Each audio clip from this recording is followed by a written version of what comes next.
السيد مزيان شريف أمين مدير الشبيبة والرياضة لولاية الأغواط، كنتم قد أعددتم برنامج خاص لفائدة أطفال البلديات النائية حول تمكينهم من استغلال المسبح الشبه أولمبي محمد بن سالم بمدينة الأغواط. ممكن تحدثنا على هذا البرنامج باختصار؟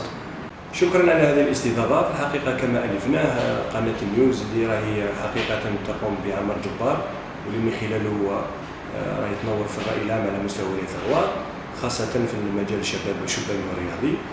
هذا من جهة. من جهة أخرى اليوم نستطيع القول أن هذا القطاع يشهد حركية واسعة من خلال إعداد برامج مختلفة خاصة بالشباب أو خاصة بالرياضة. هذه النشاطات متمثلة في برنامج خاص بالفترة الصيفية، واللي كنا سطرنا فيها برامج ترفيهية ورياضية على مستوى مؤسستنا. البرامج الترفيهية والرياضية متمثلة خاصة في السباحة، وأنتم تعلمون بأن يعني خلال الفترة هذه يعني راهي هناك حرارة كبيرة. برامج السباحة هذا تمثل في إعطاء تعليمات لمدير ديوان مركب متعة الرياضات، اللي من خلاله تم إعداد البرامج هذه كانت موجهة للبلديات النائية.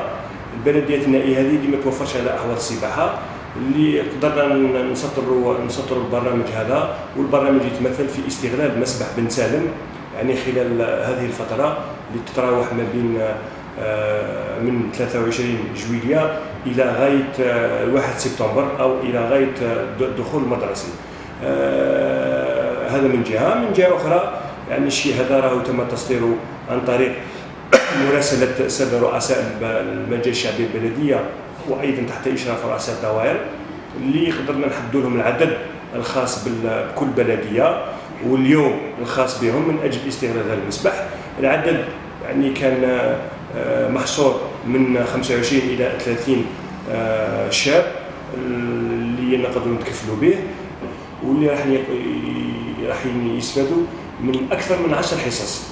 يعني هذا كبرنامج خاص بالنسبة للبلديات النائية، في حين يقتصر التكفل بهذا الشباب إلا يعني بنقلهم من مناطقهم إلى غاية المسبح، في حين تتكفل مديرية الشباب والرياضة بتأمينهم إلى آخره.